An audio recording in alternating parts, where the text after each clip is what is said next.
Por 4 anos, eu paguei pela paz deles. Mas na semana passada, no dia em que me formei em Harvard, eles não apareceram. O sino do campus mal tinha terminado de tocar quando a multidão explodiu em abraços, câmeras brilhando, nomes sendo chamados um após o outro. Mesmo assim, as 2 cadeiras que eu havia reservado na primeira fila ficaram vazias, como pequenas testemunhas silenciosas de tudo que eu me recusava a admitir. Eu me dizia, talvez o trânsito estivesse ruim. Talvez minha mãe tenha esquecido de carregar o telefone. Esperei até o fim da cerimônia, ainda acreditando que, a qualquer momento, eu veria os 2 caminhando em minha direção, acenando, sorrindo. Mas, quando finalmente liguei, a voz que atendeu foi fria o suficiente para queimar. Você não significa nada para nós, disse meu pai. Sem hesitação, sem raiva, apenas gelo. Por um instante, eu não consegui respirar. O som da comemoração ao meu redor se apagou, e tudo que restou foi o ruído seco da chamada encerrada no meu ouvido. Aquela foi a última vez que liguei para casa. Meu nome é Masha William, 27 anos, estudante de pós-graduação em neurociência comportamental na Universidade de Harvard. No papel, parece impressionante. Laboratórios de pesquisa, bolsas de estudo. Mas atrás de cada título, existe um pequeno apartamento com aquecedores barulhentos, uma chaleira de segunda mão e uma garota que envia a maior parte do salário para um lugar que já não chama de lar. Todas as sextas-feiras, exatamente às 6h30 da manhã, antes de a cidade acordar, eu me sentava à minha mesa com uma caneca rachada de café frio ao lado e abria o laptop. A luz azul da tela iluminava meu rosto enquanto o cursor piscava na caixa de transferência. $650. O valor nunca mudava. Aluguel da culpa. Juros da paz. Eu encarava o número por alguns segundos, às vezes mordendo o lábio até sentir gosto de sangue, e então clicava em enviar. Pagamento enviado. A confirmação aparecia como um pequeno batimento no monitor. Mecânico. Previsível. Estranhamente reconfortante. Tudo começou 4 anos antes, no verão em que fui para Harvard. Meus pais tinham dívidas, cartões, contas atrasadas, algo sobre o empréstimo do negócio do meu pai. Eles diziam que era o preço por terem me criado em anos difíceis. Minha mãe repetia que educação custa mais do que mensalidade. Nós sacrificamos tudo, ela dizia, encostada no balcão da cozinha, a voz macia mas com fio de aço. Você não pode colocar preço nisso. Então eu não coloquei. Apenas paguei. Harvard me deu bolsa integral, mas bolsas não compram comida nem casacos de inverno. Para cobrir minhas próprias despesas, trabalhei meio período como assistente de pesquisa no laboratório de psicologia. 42 horas por semana conduzindo testes cognitivos, lavando vidrarias, registrando dados intermináveis. E desse salário, toda sexta-feira, eu enviava $650. Eles nunca perguntavam sobre meus estudos, meus artigos, meu cansaço. Apenas os comprovantes. Minha mãe mandava e-mails que pareciam faturas, conta de luz aumentou. Remédio do seu pai, 180. Seguro, 220. Máquina de lavar quebrou, 160 para arrumar. Estamos contando com você. Às vezes ela acrescentava no final, te amo. Não esqueça de onde veio. Eu lia essas palavras e me perguntava se significavam obrigada pelo dinheiro. A rotina se repetia sem variação: acordar antes do sol, abrir o aplicativo, encarar o saldo, apertar enviar. Deixou de ser generosidade. Era memória muscular. Uma obrigação tão familiar que parecia respirar. No laboratório, quando os colegas falavam de viagens, filmes, brunch, eu sorria e dizia que tinha coisas do orçamento para resolver. O que eu queria dizer era que tinha uma promessa para manter, um silêncio para sustentar. A culpa não fazia sentido, mas governava tudo. Cada transferência era um pedido de desculpas por existir.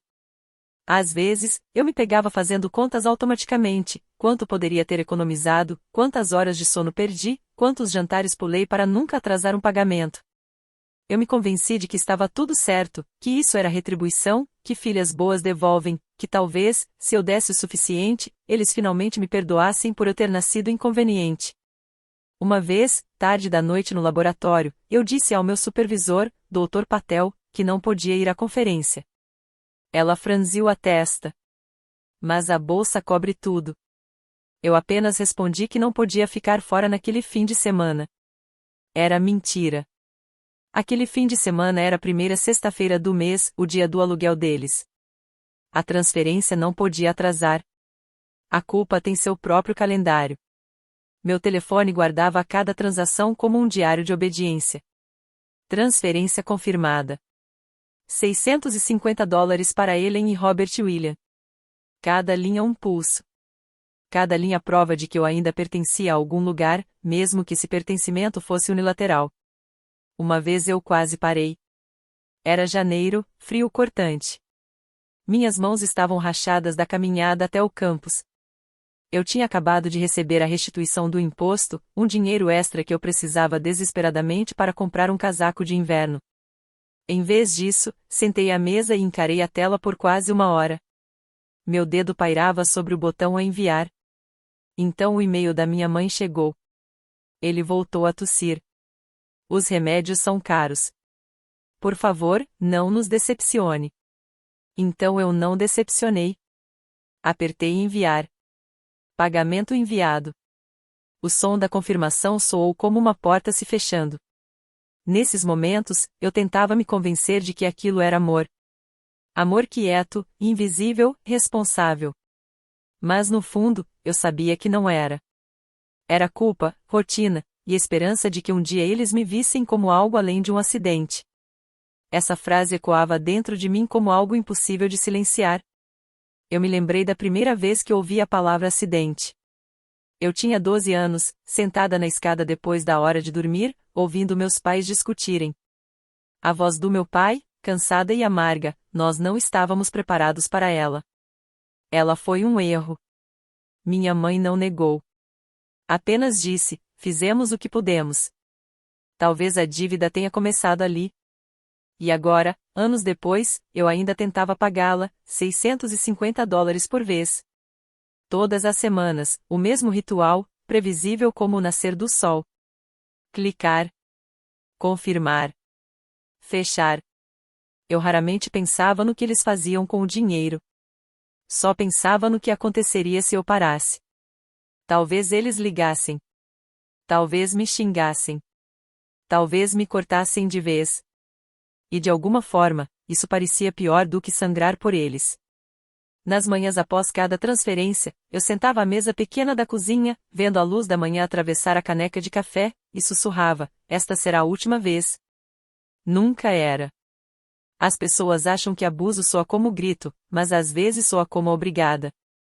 Às vezes parece uma lista organizada de despesas e termina com um estamos orgulhosos de você que sabemos que é mentira.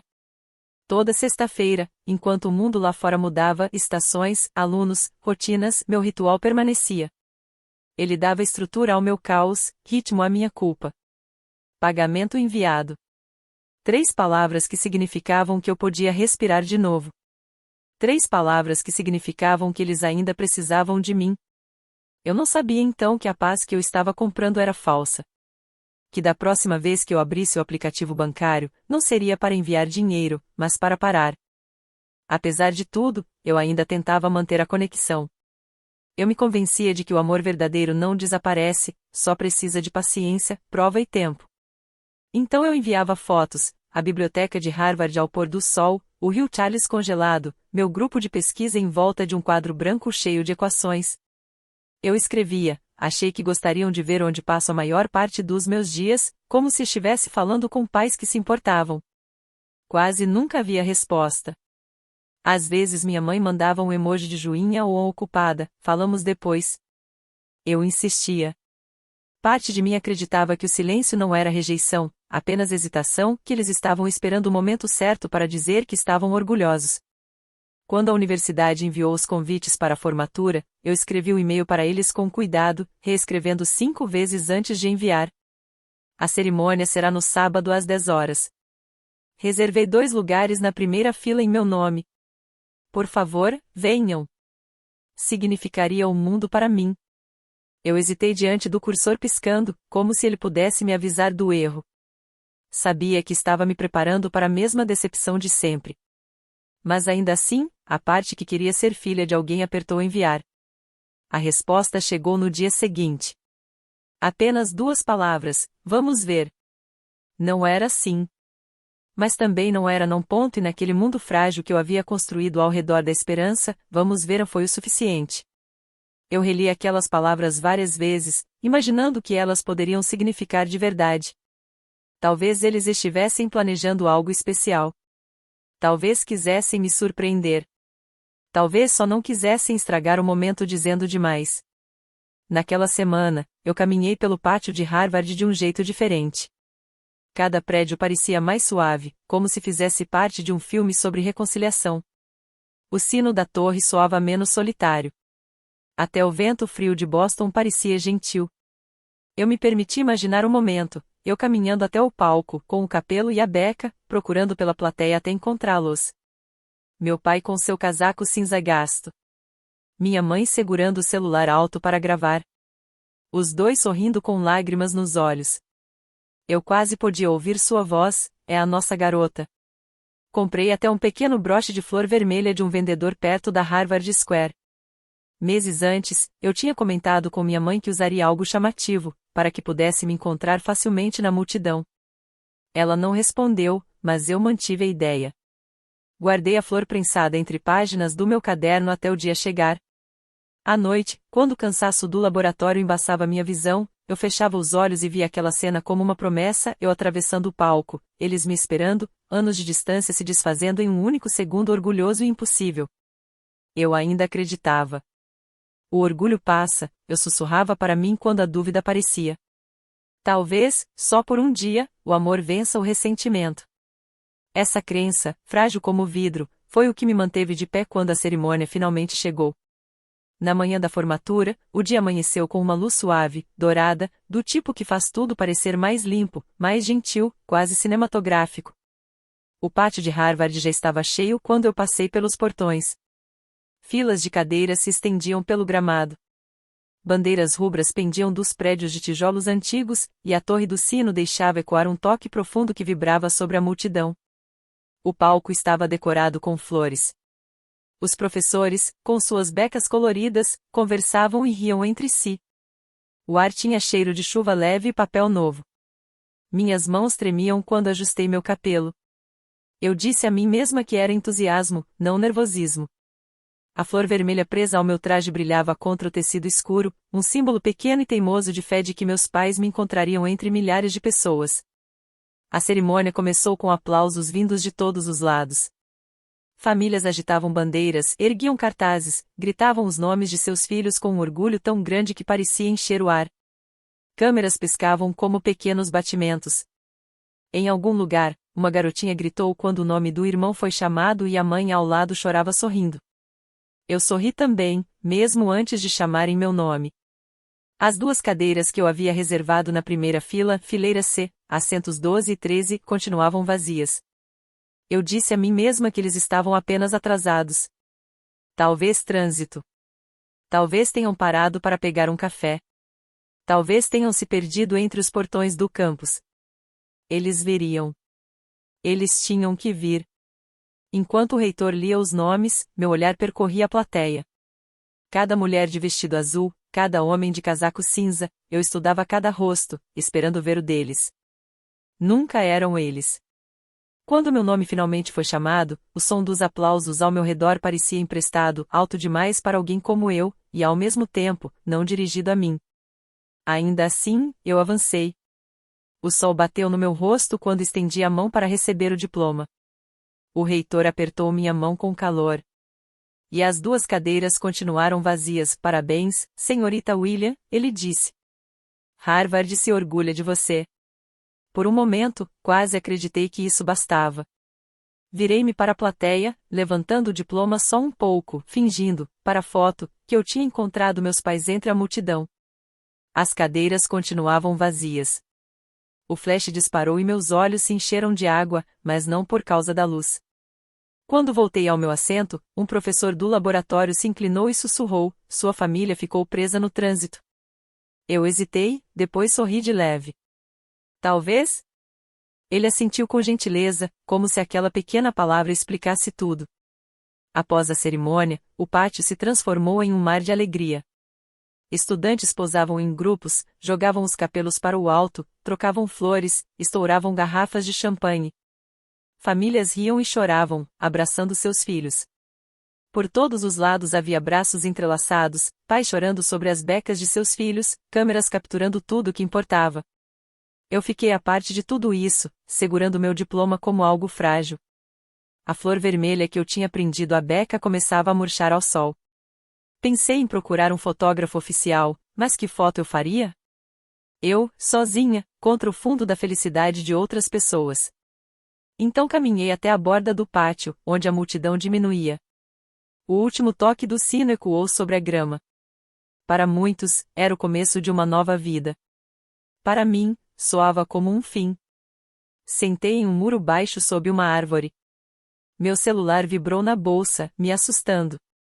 Por meio segundo, meu coração saltou. Talvez fossem eles. Talvez estivessem dizendo que estavam chegando, que tinham conseguido. Que ainda dava tempo. Peguei o celular, o coração disparado. Uma mensagem da minha mãe. Dizia: avise quando mandar o dinheiro desta semana. Apenas isso. Sem parabéns. Sem estamos orgulhosos. Nem mesmo uma desculpe por não termos ido. Só negócio. A mesma mensagem que poderia ter vindo em qualquer sexta-feira comum. Mas aquele era o dia que deveria provar que eu tinha enfim retribuído, que eu era digna.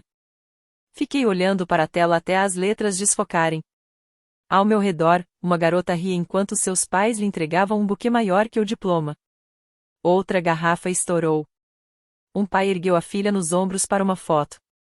Digitei uma resposta, depois apaguei. Meus dedos pairaram sobre o teclado antes de eu travar a tela. O silêncio entre nós se estendia como um abismo que eu, finalmente, conseguia enxergar. Por anos, eu construí uma ponte de dinheiro e obediência para atravessá-lo, acreditando que ela poderia nos unir. Mas ali, cercada por aplausos que não eram meus, percebi que essa ponte nunca existiu. Era apenas a ilusão de um vínculo, um pagamento de cada vez. Olhei para minhas mãos. Elas tremiam levemente, mas meu peito estava oco, tranquilo, o tipo de calma que chega quando já não há mais nada pelo que lutar. A flor vermelha na minha beca soltou com o vento e caiu na grama, suas pétalas se fechando como quem fecha os olhos. Levantei-me, guardei o celular no bolso e saí do pátio sem olhar para trás. Atrás de mim, as risadas e as câmeras se desfizeram no murmúrio distante. À minha frente, o caminho de tijolos brilhava ao sol, claro e implacável. Eu ainda não sabia, mas aquela mensagem, aquela única frase fria, seria o último fio que eu permitiria que eles puxassem. O pátio já estava quase vazio quando cheguei ao portão. As bandeiras estavam sendo recolhidas. O ar cheirava grama pisada e champanhe, e as risadas haviam se tornado apenas ecos longínquos. Fiquei do lado de fora, segurando o diploma, observando as últimas famílias caminharem para táxis e carros. As duas cadeiras vazias surgiram de novo na minha mente vermelhas, intactas, acusadoras. Eu disse a mim mesma que devia haver uma razão boa. Então tirei o celular do bolso e fiquei olhando para ele por muito tempo. Meus dedos pairavam sobre o número do meu pai, aquele que memorizei aos 8 anos porque ele sempre me fazia descalo sozinha quando eu precisava de algo. Meu polegar tremia, mas eu apertei em ligar. O toque pareceu durar uma eternidade, 3, 4 vezes, até o clique familiar. O que foi? A voz dele veio áspera, cansada, marcada de irritação. O mesmo tom que ele usava sempre que eu atrapalhava algo. Engoli em seco, forçando a voz a sair firme. Oi, pai. Sou eu. Eu só queria saber se vocês estavam bem. Eu não vi você ou a mãe na cerimônia hoje, então eu pensei que talvez, ele me interrompeu antes que eu terminasse. A gente não foi. As palavras eram tão diretas que demoraram a fazer sentido. Pesquei, apertando o telefone. Ah! Consegui dizer. Teve trânsito? Ou talvez, não.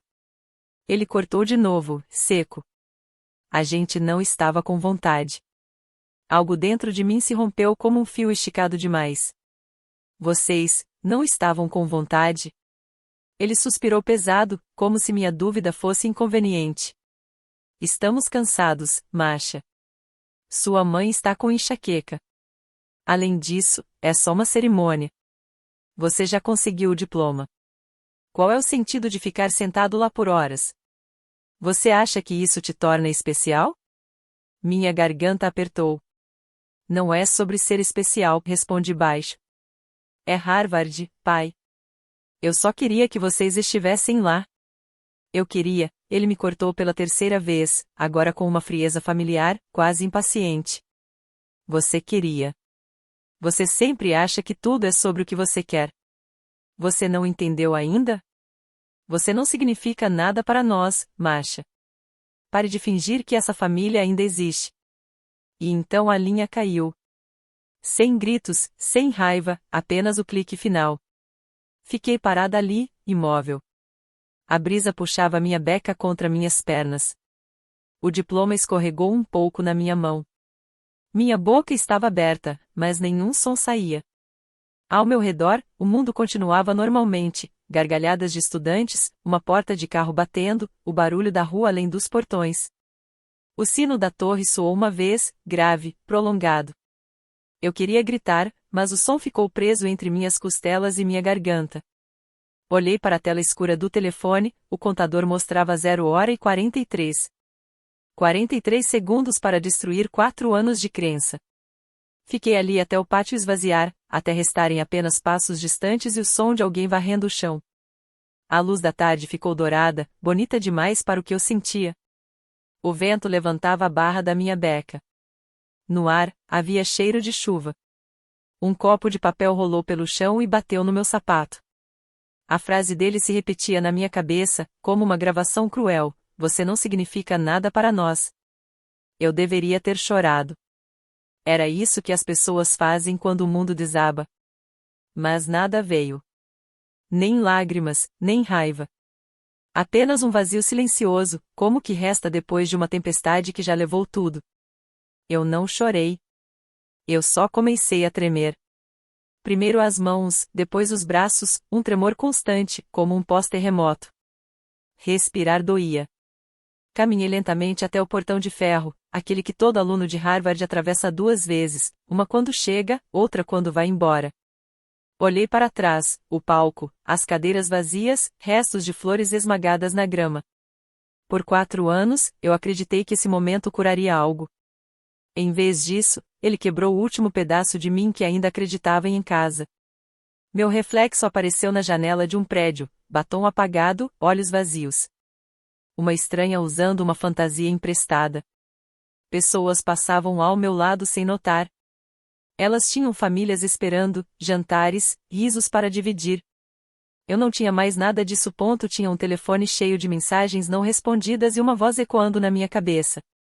O vento ficava mais frio. Guardei o celular na bolsa, sentindo seu peso como um lembrete. Uma última rajada levantou as bordas da minha beca, fazendo o tecido se inflar antes de cair novamente. O mundo ficou quieto.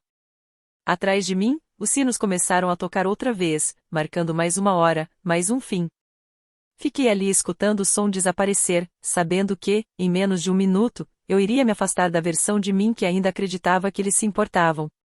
Quando finalmente dei o primeiro passo, o tremor parou, não porque a dor tivesse ido embora, mas porque eu não tinha mais nada a segurar. Quando cheguei ao meu apartamento naquela noite, a cidade estava envolta naquele silêncio depois da chuva, as ruas ainda úmidas, janelas acesas com um tipo de aconchego que sempre parecia pertencer aos outros. Minha beca estava úmida, meu cabelo grudado na nuca. Deixei a bolsa perto da porta e fiquei ali parada, sem saber o que fazer. O ar tinha cheiro leve de poeira e camomila. Na bancada da cozinha, minha caneca da manhã ainda estava pela metade, o chá já frio e transparente. Não acendi a luz. O zumbido suave da geladeira preenchia o espaço, como o pano de fundo de uma vida que eu quase não reconhecia. Tirei o capelo e o coloquei ao lado do envelope ainda fechado que guardava meu diploma. Só então soltei o ar. Peguei o celular e abri o aplicativo do banco. A luz da tela iluminou meu rosto, pálido no escuro. Meus dedos hesitaram, como se o hábito fosse assumir e repetir o ritual de toda sexta-feira. Transferências recorrentes ativas. A lista apareceu, precisa e impiedosa. $650 toda semana, sexta-feira, às 6h30, para Ellen e Robert William. 4 anos de obediência resumidos em uma linha de código. Rolei a tela e vi o histórico sem fim de transações, cada uma um carimbo de culpa. Meu dedo parou sobre o botão cinza ao lado. Cancelar. Por um segundo, ouvi de novo a voz do meu pai, cortando o silêncio como estática: você não significa nada para nós. Quase deixei o celular cair. Minhas mãos tremiam tanto que a tela desfocou. Mas algo mudou dentro de mim. Pequeno, como um suspiro que soava mais como resistência do que tristeza. Apertei cancelar. Uma nova mensagem apareceu: tem certeza de que deseja excluir esta transferência recorrente? Olhei para a pergunta. Era absurdo que a liberdade coubesse em um simples sim ou não. Meu polegar se moveu antes que eu pudesse pensar. Confirmar. O som foi quase imperceptível. Um clique suave, como uma fechadura se abrindo. A lista atualizou. A transferência havia desaparecido. Não percebi que estava prendendo a respiração até meu peito doer. Apoiei-me no balcão, ainda com o celular na mão. O tremor diminuiu. Meu coração, antes acelerado, encontrou um ritmo mais lento. 4 anos, sussurrei para o vazio. A culpa tinha seu próprio calendário. Olhei para a tela escura. Eu acabei de apagar. As palavras ficaram no ar, frágeis, mas definitivas. Coloquei o celular sobre o balcão. Minhas mãos ainda tremiam, mas por dentro algo estava estranhamente calmo, como o mar depois que a tempestade já levou tudo. Enchi a chaleira, ouvindo o som da água correr. Aquilo era real, simples. Quando a água começou a ferver, o chiado encheu o silêncio como se ocupasse o espaço onde antes existia dor. Despejei a água sobre um novo saquinho de chá e vi a cor se espalhar, âmbar virando ouro. O vapor subiu, trazendo o cheiro de menta e metal. Segurei a xícara com as 2 mãos e deixei o calor entrar na pele. Lá fora, uma porta de carro bateu e risadas ecoaram pela rua. Em algum lugar, a vida continuava. Pela primeira vez, eu não me senti excluída dela. Eu só não queria fazer parte do barulho. Sentei na pequena mesa perto da janela, bebendo devagar. A metade da xícara já havia passado quando minhas mãos finalmente pararam de tremer. Meu coração encontrou um ritmo que não era sobrevivência. O apartamento estava quase totalmente escuro, exceto pela luz do poste lá fora, derramando um brilho amarelo sobre o chão. Eu respirei, pela primeira vez, como alguém que não devia nada a ninguém. O vapor que vinha da chaleira tocava o envelope vazio do diploma, a quina do celular que não vibraria mais com mensagens deles. Recostei-me na cadeira e fechei os olhos. Não houve fogos de artifício, nem aplausos, apenas silêncio. E aquele silêncio parecia sagrado. A chaleira estalou enquanto esfriava, o metal contraindo com um som suave, como um suspiro. Pela primeira vez em anos, eu não estava esperando uma resposta, uma cobrança, ou uma ordem disfarçada de carinho. O quarto ficou quieto. Não vazio, apenas limpo. 30 minutos depois, quando o chá já estava frio e meu coração finalmente acompanhava o ritmo da calma, o celular vibrou. Uma única vibração curta, quase tímida. Não me movi. Eu conhecia bem aquele som. Ele sempre significava a mesma coisa, um pedido, nunca afeto. A tela acendeu na penumbra da cozinha. Uma mensagem da minha mãe: acabou a comida. Você pode mandar $200 hoje à noite? Sem saudação. Sem mencionar a cerimônia. Nem meu nome. Apenas uma cobrança tão automática quanto respirar. Olhei para a mensagem, o dedo pairando sobre o teclado por reflexo.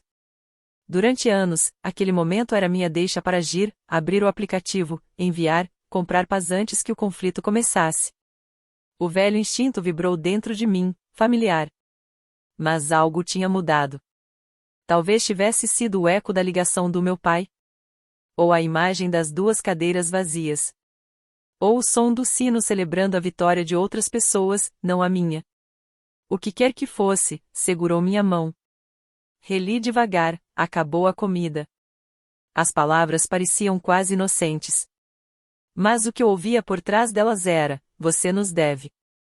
Você deve sempre. Dessa vez, a culpa não apertou meu peito. Ela recuou, como uma sombra fugindo da luz. Coloquei o celular virado para baixo no balcão. Ele vibrou novamente, insistente, mas não olhei. Apenas toquei a borda da caneca e sussurrei. Não. Foi a menor palavra do mundo, mas encheu o cômodo inteiro, como oxigênio depois de anos sem respirar.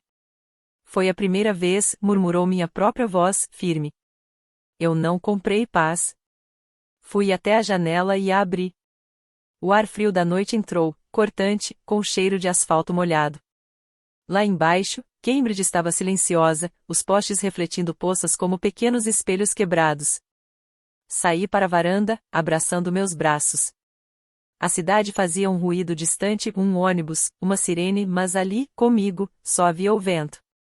Minha respiração saiu em nuvens brancas. Sobre a mesa da varanda, estava uma folha amassada, o último comprovante de transferência. No topo, alinhado, estava escrito: transferência programada. O papel tremia no vento. Peguei-o, segurei por um segundo e então soltei. O vento levou, girando no ar, desaparecendo na escuridão. Por anos, aquela frase tinha sido uma ordem, a prova de que eu era útil, necessária. Vê-la sumir foi como libertar um fantasma que eu nem sabia que me acompanhava.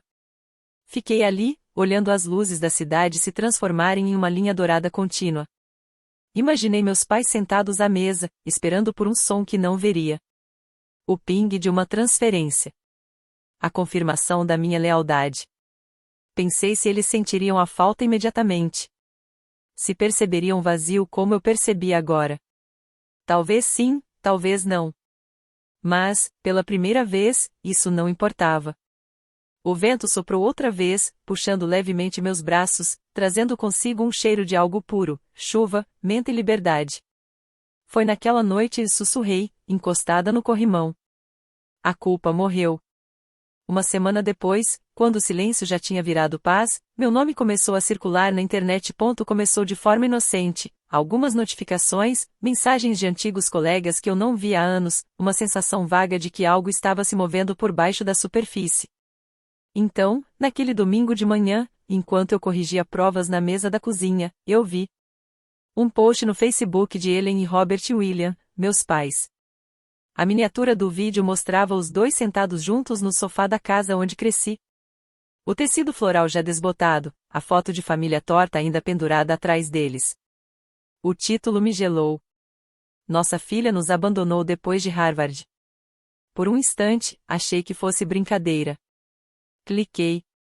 O vídeo começou com a voz da minha mãe tremendo naquela forma ensaiada e calculada que ela usava até para escapar de multas de trânsito. Nós demos tudo a ela, dizia, enxugando olhos que nem estavam molhados. Todas as nossas economias, todo o nosso amor. Apoiamos seus sonhos, mesmo quando ela nos esqueceu. Agora ela se foi. Sem ligações, sem visitas. Nada. Meu pai estava ao lado, mandíbula tensa, braços cruzados, silencioso no ponto exato para causar efeito. Quando finalmente falou, usou aquele tom de mártir cansado que assumia sempre que o mundo não se curvava à sua vontade. Tentamos criá-la direito. Dizíamos para ser humilde, para lembrar de onde veio, mas ela acha que Harvard a torna melhor do que nós. Minha mãe assentiu, completando, ela mandava dinheiro, até decidir que não valíamos mais o tempo dela. É triste o que o orgulho faz com uma pessoa. Eles falaram por 12 minutos. 12 minutos de meias-verdades e mentiras polidas, transformando amor em dívida, reescrevendo a história até parecer que eles eram santos, e eu, a filha ingrata que os jogou fora. Quando o vídeo terminou, já tinha mais de 4.000 visualizações e centenas de comentários. Vizinhos antigos, parentes distantes, gente da igreja. Que vergonha! As crianças de hoje esquecem quem as criou. Eles sacrificaram tudo por ela. Típica arrogância de Harvard. Deus vai fazê-la aprender. Cada comentário parecia uma pedra atingindo meu peito. Não chorei.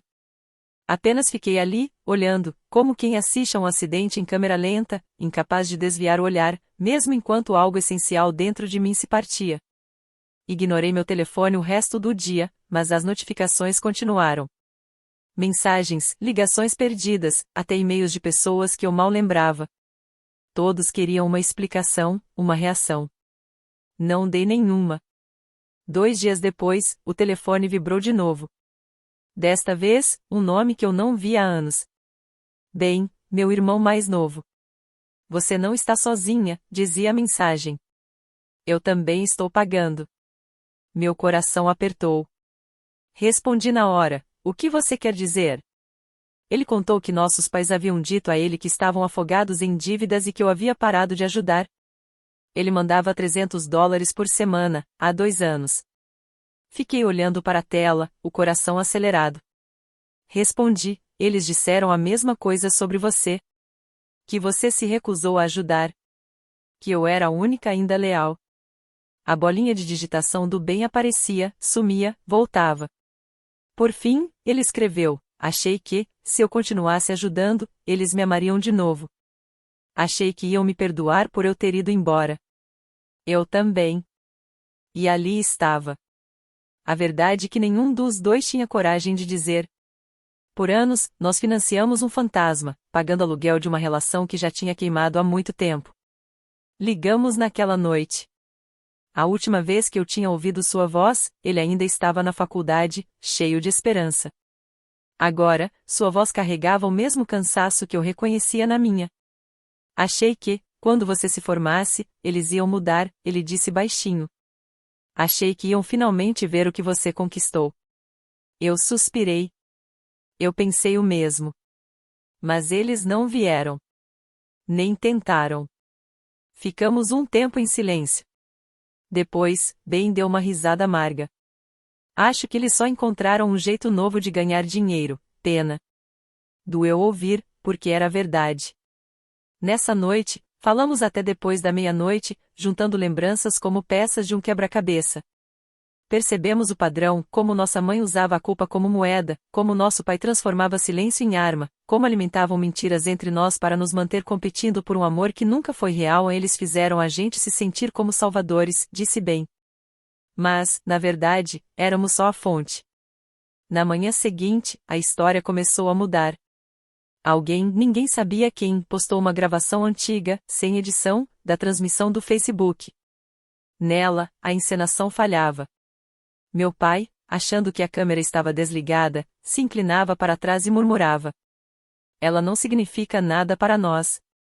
Começou de forma inocente, algumas notificações, mensagens de antigos colegas de classe que eu não ouvia há anos, uma sensação vaga de que algo estava acontecendo por baixo da superfície.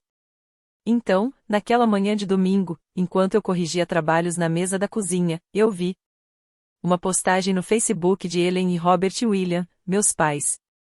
A miniatura do vídeo mostrava-os sentados juntos no sofá em que cresci, o tecido floral desbotado e a foto de família torta ainda pendurada atrás deles. O título me parou no meio do caminho: nossa filha nos abandonou depois de Harvard. Por um instante, pensei que fosse uma piada. Cliquei. O vídeo começou com a voz da minha mãe tremendo daquele jeito ensaiado que ela usava para escapar de multas de estacionamento. Nós demos tudo a ela.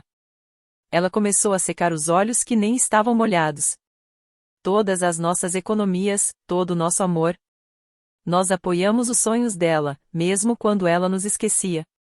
Mas agora ela se foi. Nenhuma ligação, nenhuma visita. Nada. Meu pai estava sentado ao lado dela, mandíbula tensa, braços cruzados, em silêncio para efeito. Quando finalmente falou, seu tom carregava aquele cansaço de mártir que ele sempre usava quando a vida não se curvava à sua vontade. Tentamos criá-la direito, disse. Dissemos para ela ser humilde, lembrar de onde veio, mas ela acha que Harvard a torna melhor do que nós. Minha mãe assentiu, acrescentando: ela costumava enviar dinheiro até decidir que não valíamos seu tempo. É triste o que o orgulho faz com uma pessoa. Falaram por 12 minutos. 12 minutos de meias verdades e mentiras polidas, de distorcer o amor em obrigação, de reescrever a história até parecerem santos. E eu me tornei a filha ingrata que descartou os pais. Quando terminou, o vídeo já tinha mais de 4.000 visualizações e centenas de comentários. Velhos vizinhos, parentes distantes, membros da igreja. Que vergonha! Crianças hoje esquecem quem as criou. Eles sacrificaram tudo por ela. Típica arrogância de Harvard. Deus vai humilhá-la. Entrei. Cada comentário parecia uma pequena pedra atirada no meu peito. Não chorei desta vez. Apenas fiquei olhando para a tela, do mesmo jeito que alguém observa um acidente de carro em câmera lenta, incapaz de desviar o olhar, mesmo enquanto destruía algo vital. Pelo resto do dia, ignorei o telefone. Mas os alertas continuavam chegando, mensagens de texto, chamadas perdidas, até e-mails de pessoas que mal conhecia. Todos queriam um comentário, uma explicação, uma reação. Eu não dei nenhum. 2 dias depois, meu telefone vibrou novamente. Mas desta vez era um nome que eu não via há anos, Ben, meu irmão mais novo. Você não está sozinha. Estou pagando também, dizia a mensagem. Meu peito gelou. Respondi imediatamente, o que você quer dizer? Ele disse que estavam se afogando em dívidas. Disseram que você parou de ajudar. Tenho enviado $300 toda semana há 2 anos. Fitei a tela, coração disparado. Disseram a mesma coisa sobre você, respondi. Que você se recusou a ajudar. Que eu era a única ainda leal. A bolha de digitação de Ben apareceu, desapareceu e reapareceu. Finalmente, pensei que poderia reconquistar o amor deles. Pensei que, se continuasse enviando dinheiro, eles me perdoariam por ir embora. Eu também, escrevi. Lá estava. A verdade que nenhum de nós ousara nomear. Durante anos, financiamos um fantasma, pagando aluguel em um relacionamento que já havia queimado. Ligamos naquela noite. A última vez que ouvi sua voz, ele ainda estava na faculdade, ainda esperançoso. Agora, seu tom carregava o mesmo cansaço que eu reconhecia em mim. Achei que talvez mudassem quando você se formasse, disse baixinho. Que finalmente veriam o que você fez. Achei o mesmo, eu disse. Mas eles não vieram. Nem sequer fingiram tentar. Houve silêncio por um tempo. Então Ben riu, seco e amargo. Acho que finalmente encontraram uma nova forma de receber simpatia. A piada não deveria ter doído, mas doeu porque era verdade. Naquela noite, conversamos até depois da meia-noite, trocando memórias como peças de um quebra-cabeça.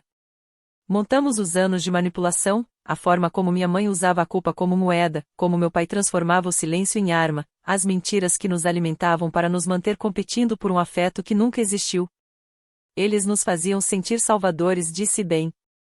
Mas na verdade, éramos apenas o fornecimento. Era uma clareza que deixava tonto. Na manhã seguinte, a história começou a mudar. Alguém, ninguém sabia quem, carregou uma gravação de tela de uma versão antiga e não editada do live no Facebook dos meus pais. Nela, a performance falhou. Meu pai, achando que a câmera estava desligada, se recostou e murmurou: ela não significa nada para nós.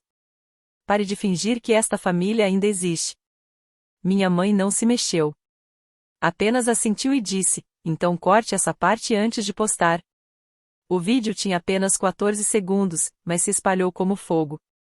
Pessoas que antes os defendiam repostaram com legendas como: a verdade sempre vaza. Outros o integraram em vídeos de reação, rostos torcidos de incredulidade. Ela não significa nada para nós, repetiu um usuário. Depois de pegar o dinheiro dela por anos, uau, a manipulação aqui é incrível. Coitada da menina. Em 48 horas, a narrativa de vítimas deles desmoronou. O vídeo que haviam criado tão cuidadosamente se tornou prova de sua crueldade. As sessões de comentários se voltaram contra eles. E as mesmas pessoas que haviam me repreendido uma semana antes começaram a apagar silenciosamente suas palavras. Ben me mandou mensagem novamente: eles estão em pânico. Mamãe chorando ao vivo de novo. Papai culpa os hackers. Eu não respondi. Não precisava. A internet fez o que eu nunca pude, os responsabilizou. Cada vez que tentavam apagar o clipe, alguém o repostava. A frase "ela não significa nada para nós" virou manchete, hashtag, espelho do qual não podiam desviar o olhar. No fim de semana, eles bloquearam suas contas. A igreja que antes os elogiava removeu seus nomes do boletim. Os amigos silenciaram. Os mesmos vizinhos que cochichavam sobre meu orgulho de Harvard agora sussurravam sobre o deles, aqueles pais de Harvard. Uma mulher disse em uma transmissão ao vivo local que alguém me enviou: acho que finalmente levaram uma lição. Eu não ri. Não me senti vitoriosa. Senti vazio, como se a justiça tivesse chegado, mas esquecido de bater na porta primeiro. Porque aquilo não era vitória. Era exposição. E exposição não cura. Apenas acaba com a farsa. Ainda assim, algo dentro de mim se acalmou. Por anos, paguei para manter a ilusão de decência deles. Agora o mundo tinha visto pelo que realmente era, podre por dentro, polido por fora. Ben ligou naquele domingo à noite. Sua voz estava calma desta vez. Acho que acabou, disse. Talvez apenas esteja começando, respondi. Ele ficou em silêncio por um tempo antes de dizer: sabe, você não precisa carregar isso mais. Olhei pela janela para a rua silenciosa lá embaixo, o reflexo da minha xícara de chá tremendo no vidro. Eu sei, disse. Mas é estranho aprender a viver sem culpa. É como sentir falta de um barulho que esteve no fundo a vida toda, ele riu baixinho. O silêncio precisa de prática. Vou aprender, disse. E aprendi. Nas semanas seguintes, observei a história se apagar, como tempestades, barulhentas, caóticas, e de repente sumindo. Meus pais se tornaram sussurros na própria cidade. Rostos que as pessoas evitavam no supermercado. Ninguém mais os defendia. Ninguém acreditava no ato. Eu não postei, não falei, não me defendi. Não precisava. A verdade já havia falado. Às vezes, o karma não precisa de plateia. Só precisa de tempo. O silêncio que se seguiu à humilhação deles online se estendeu por semanas. As contas do Facebook ficaram inativas. Os vídeos foram deletados. E os antigos comentários, agora, só ecoavam vazio. Parei de checar. Não precisava. O mundo já havia feito o que eu nunca consegui, se afastar. Então, numa manhã, meu telefone tocou. Era um número desconhecido. Deixei ir para o correio de voz, mas a curiosidade me fez ouvir de qualquer jeito. Uma voz masculina, calma, mas tensa: aqui é Peter, da Colonial Properties.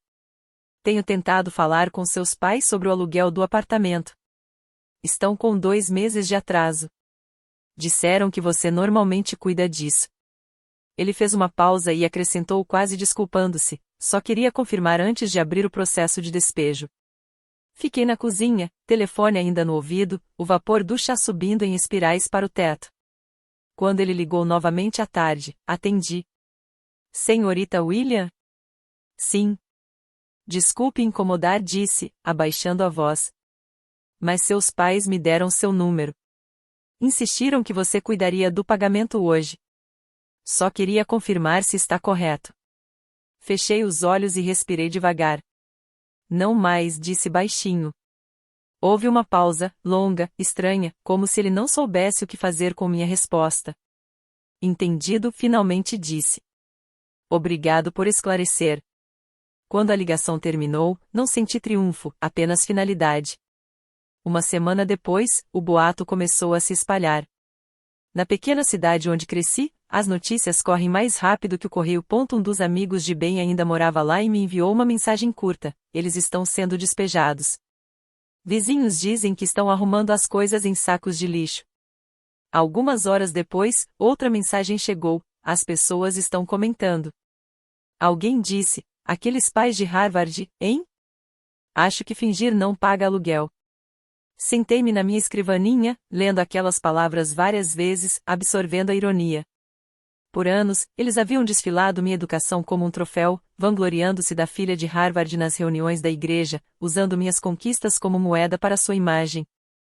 Agora, esse mesmo título se tornará sua vergonha. Ben me ligou naquela noite.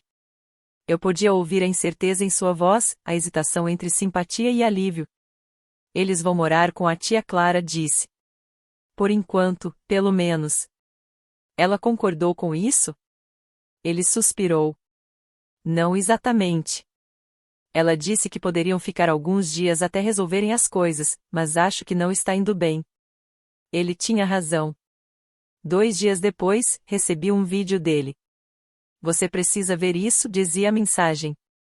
O vídeo estava granulado, filmado de um telefone do outro lado da sala. Mostrava um encontro da nossa família estendida ao redor da mesa da tia Clara. Meus pais sentavam-se na ponta mais distante, pequenos e desanimados.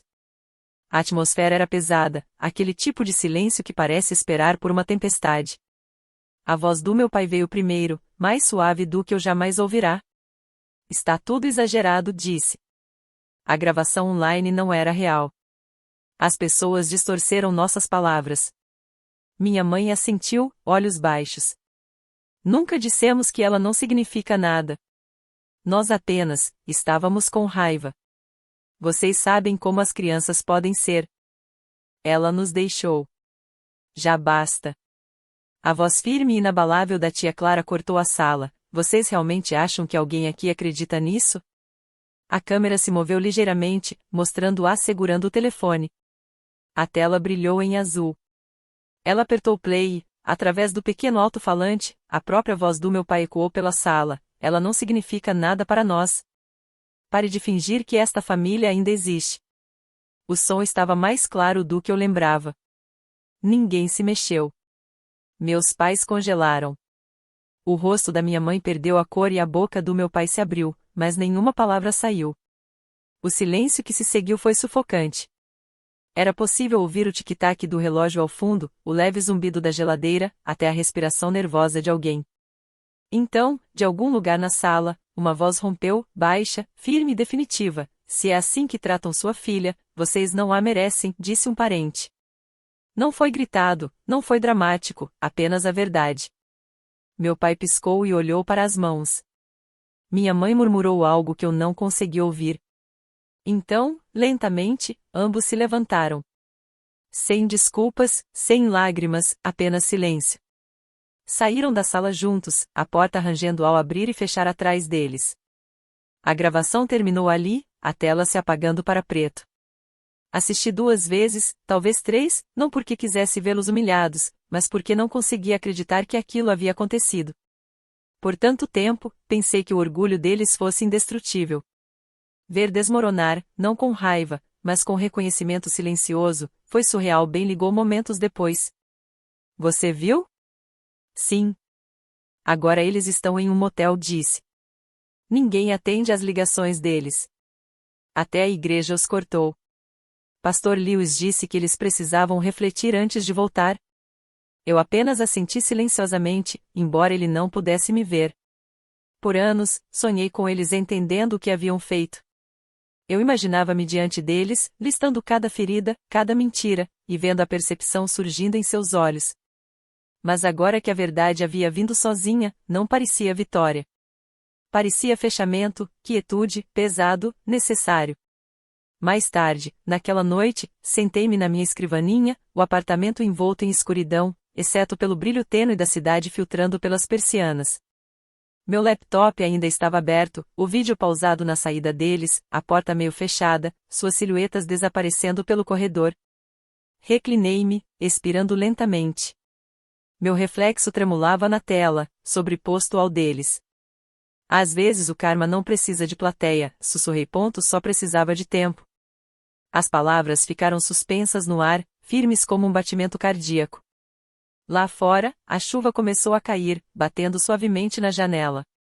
Deixei que seu ritmo tocasse meus ouvidos enquanto eu permanecia imóvel, o som me lavando como algo purificador. Pela primeira vez, não senti raiva, tristeza ou mesmo satisfação. Apenas me senti livre. Depois que a poeira assentou, arrumei minhas poucas coisas e me mudei para um apartamento menor, logo fora de Cambridge. Um prédio estreito de tijolos, com era subindo pelas paredes e janelas que captavam a luz da manhã de domingo. O espaço era silencioso, quase vazio, mas cada canto parecia meu. Eu não precisava de muito mais, apenas de uma escrivaninha perto da janela, uma chaleira que funcionasse e ar que não carregasse as expectativas de ninguém.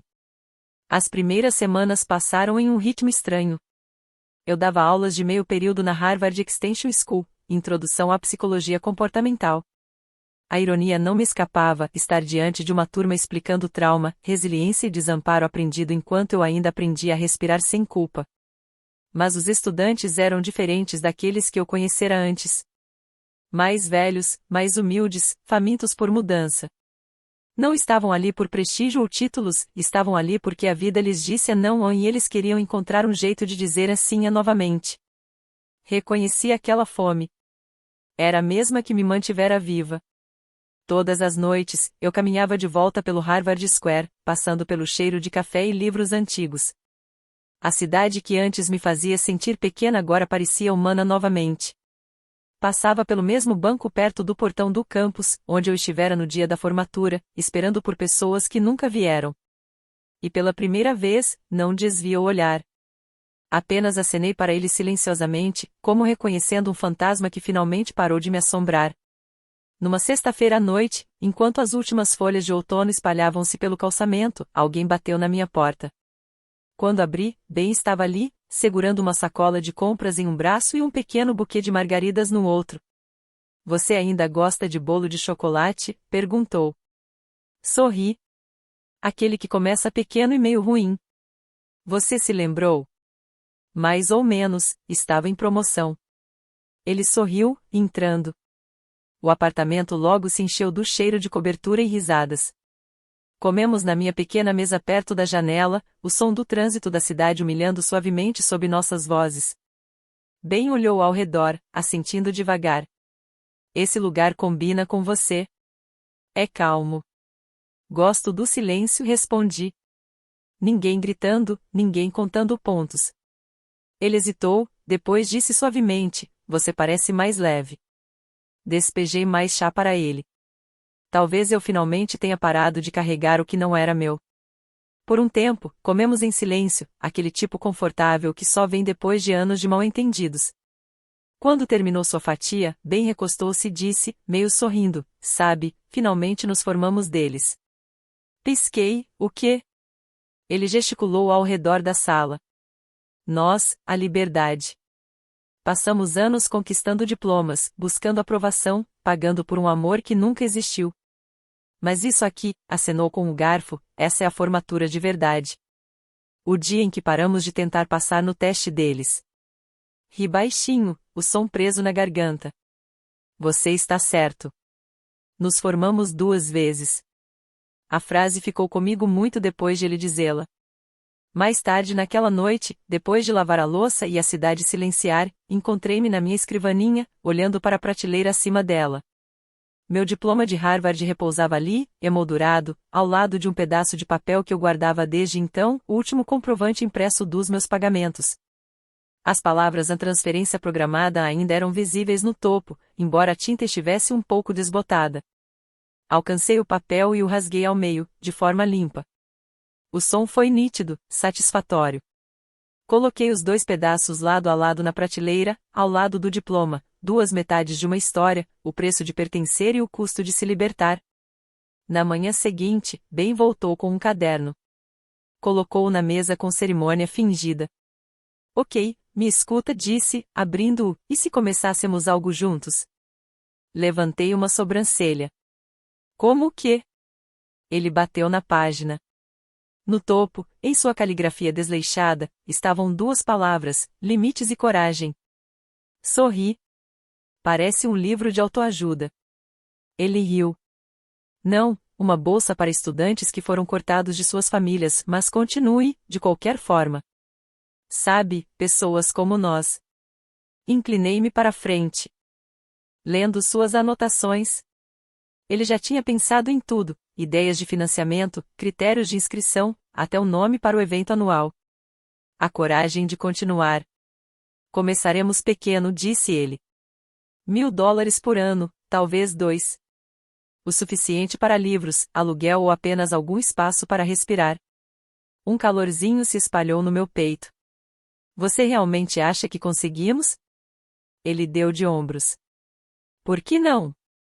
Sabemos como é começar do nada. Talvez possamos tornar mais fácil para alguém. Passamos a tarde esboçando o plano, nosso chá esfriando ao lado. Cada detalhe que adicionávamos parecia um ato silencioso de rebeldia contra tudo que havíamos sobrevivido. Em um mês, o site já estava no ar, uma página simples, com uma faixa vermelha no topo e uma linha abaixo, para aqueles que escolhem a paz em vez da permissão. Nosso primeiro doador foi um colega da extensão da Harvard, que tinha ouvido eu mencionar o projeto durante o horário de atendimento. Depois, outra doação veio de uma estudante. Em seguida, 2 de estranhos. Em poucas semanas, o fundo se tornou real. Nossa primeira beneficiária foi uma jovem chamada Maia, estudante de enfermagem, que havia sido rejeitada após se assumir para a família. Quando dissemos que ela havia sido escolhida, ela chorou durante toda a ligação. Não é pelo dinheiro, disse. É saber que alguém entende. Depois que desligamos, sentei-me à minha escrivaninha por muito tempo, observando a luz desaparecer sobre a cidade. O ar estava quieto e, pela primeira vez, eu também estava. Naquela noite, fiquei junto à janela, olhando o brilho suave de Cambridge. Em algum lugar abaixo, risadas vinham de um restaurante próximo. O mundo continuava, indiferente, intacto. Pensei em quantos anos passei esperando por aplausos que nunca chegariam, quanto tempo implorei para ser vista. Agora entendia que não precisava de plateia para me orgulhar de mim mesma. Olhei para o papel rasgado na prateleira, para o diploma ao lado, para o pequeno vaso de margaridas que bem havia deixado. Se ninguém aplaudir você, sussurrei, sorrindo levemente, aplauda você mesma. Então, o som das minhas mãos se encontrando foi silencioso, mas firme. Um eco suave e íntimo de tudo que perdi e tudo que ganhei. 1 ano depois, encontrei-me passando pelos mesmos portões que outrora deixei em silêncio. O Harvard Yard parecia quase idêntico ao dia da minha formatura, gramados verdes, pais orgulhosos, o zumbido rítmico da empolgação no ar. Mas algo em mim havia mudado. Eu não estava ali para ser vista ou aplaudida. Estava ali porque me convidaram de volta, não como estudante desta vez, mas como palestrante convidada para a nova turma de formandos. Era surreal ficar atrás do palco, observando uma nova onda de estudantes ajeitando seus chapéus e togas. O ar carregava aquele cheiro familiar de grama e programas de papel, misturado com risadas nervosas de pessoas que ainda não sabiam que os fins muitas vezes se parecem muito com recomeços. O reitor apertou minha mão e sussurrou: sua história alcançou mais pessoas do que você imagina. Masha, obrigada por vir. Quando meu nome foi chamado, subi ao púlpito. A luz do sol aquecia meu rosto e, na primeira fila, famílias seguravam seus celulares, prontas para gravar. 1 ano atrás, eu teria procurado 2 rostos específicos na multidão. Hoje, não precisava. Bom dia, comecei, com a voz firme. 1 ano atrás, eu estava onde vocês estão agora, chapéu ligeiramente torto, coração cheio de esperança, acreditando que este dia consertaria tudo. Pensei que o sucesso me tornaria amável. Pensei que a conquista me faria pertencer. Algumas risadas suaves percorreram a plateia, do tipo que significava compreensão. Sorri levemente e continuei. Mas a vida tem uma maneira estranha de testar no que você acredita. Às vezes, as pessoas que você espera que aplaudam você nunca aparecem. Às vezes, o amor exige silêncio enquanto machuca, e você se convence de que esse é apenas o preço da paz. Estou aqui para dizer que não é. O gramado ficou silencioso. Até o vento parecia ter parado. Se o amor exige silêncio enquanto fere você, não é amor, é dívida. E você não deve a ninguém uma paz que custa sua alma. Deixei as palavras pairarem no ar. Elas não eram apenas para a plateia. Eram para a garota que eu costumava ser. Aquela que estava neste mesmo púlpito, mãos trêmulas, esperando por rostos que nunca apareceram. Passei anos tentando conquistar o que deveria ter sido dado de forma natural, disse suavemente. Mas a paz não vem de agradar os outros. Ela vem de escolher a si mesmo, mesmo quando isso quebra a história que te ensinaram a viver. Houve um movimento na plateia. Algumas pessoas enxugando os olhos, outras acenando discretamente. Um grupo de estudantes na primeira fila segurava as mãos uns dos outros. Peguei o reflexo das borlas vermelhas balançando ao sol poente. Ao me afastar do microfone, o fotógrafo sinalizou para que eu parasse. Sorri, instintivamente, tocando o meu paletó. E lá estava, preso logo acima do meu coração, uma única flor vermelha. Do mesmo tipo que eu havia usado naquele dia, tentando que meus pais me reconhecessem em meio à multidão. Eles nunca vieram. Agora significava algo completamente diferente. Não esperança pela aprovação deles, mas gratidão pela minha própria sobrevivência. O flash da câmera capturou o sorriso, a flor, a silenciosa reivindicação de um símbolo que antes eu usava por alguém. Após a cerimônia, estudantes se aproximaram, alguns apertando minha mão, outros me abraçando como se me conhecessem a vida inteira. Uma jovem disse: assisti ao seu discurso online no ano passado. Cortei meu pai no mês passado. Achei que isso me deixaria fria. Agora percebo que me tornou inteira. Apertei sua mão. Deu certo, respondi. A plenitude sempre parece fria no início, mas com o tempo aquece. Naquela noite, quando o sol baixou e a multidão se dispersou, fiquei mais um pouco no pátio. As cadeiras estavam pela metade, os banners balançando com a brisa. Caminhei até o mesmo lugar onde meus 2 assentos haviam estado vazios. A grama havia crescido novamente. Nenhum vestígio de ausência permanecia. Respirei fundo e olhei ao redor. Não havia mais tristeza, apenas compreensão. Se você já precisou se afastar para proteger sua paz, disse suavemente, não é insensível, está se curando. Uma rajada de vento carregou minhas palavras, espalhando-as como confete pelo gramado vazio. Sorri, imaginando alguém, em algum lugar, ouvindo-as quando mais precisava. Antes de ir embora, me virei mais uma vez para a equipe de filmagem que guardava os últimos equipamentos. Inclinei-me levemente, sorrindo diretamente para a lente, como se fosse para um velho amigo, e disse: me contem, de onde estão me assistindo, e que horas são aí? Porque em algum lugar, alguém está se libertando neste exato momento. O vento mexeu meu cabelo. A flor vermelha brilhava suavemente na luz que se apagava, e pela primeira vez, eu deixei Harvard, não como alguém que havia perdido uma família, mas como alguém que construiu sua própria paz.